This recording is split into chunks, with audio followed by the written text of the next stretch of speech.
नेता भ्रष्टाचार करते हैं, ये मैंने नहीं कहा। ये किसने कहा?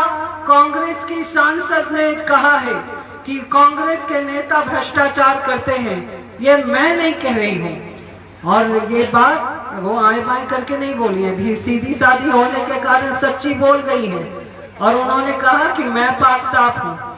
अब अभी उनके पति चरणदास महंत विधानसभा के अध्यक्ष हैं, वो गए राजनाथ गांव में भाषण देने, आते हैं रात में चुपचाप सबको मिलके चले जाते हैं।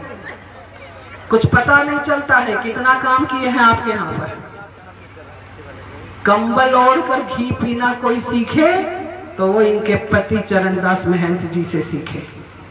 लेकिन इन्होंने जाकर राजनाथ गांव में कहा, और हमारे देश के प्रधानमंत्री जिन्होंने देश को आगे बढ़ाने का काम किया, हमारे प्रधानमंत्री जिन्होंने हम बहनों की चिंता किया, हमारे प्रधानमंत्री जिन्होंने किसानों की चिंता की, जिन्होंने युवाओं को रोजगार देने की चिंता करी, 10 साल में जिन्होंने देश को आगे बढ़ाया, ये बार बार वो प्रधानमंत्री जी को अपमानित करने का काम राहुल गांधी करते हैं। कभी न्याय यात्रा निकालते हैं, कभी भारत जोड़ो यात्रा निकालते हैं। अरे टूटा ही कब था जब जोड़ने निकलते हैं? हमको समझ नहीं आता।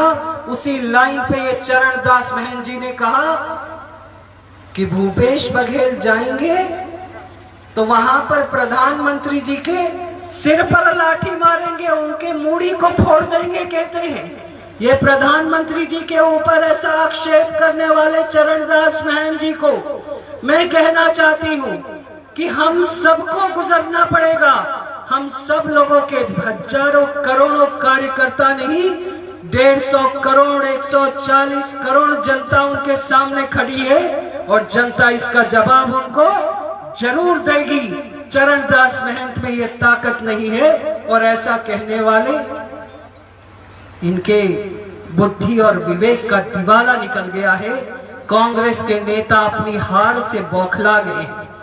उनको दिखाई देता है कि कोरबा लोकसभा क्षेत्र से वो हार रहे हैं। ये हार की बौखलाहट जबान पर है और कांग्रेस के नेता की ये हार की बौखलाहट इस बात का घोतक है कि छत्तीसगढ़ में हम सभी सीटें जीत रहे हैं।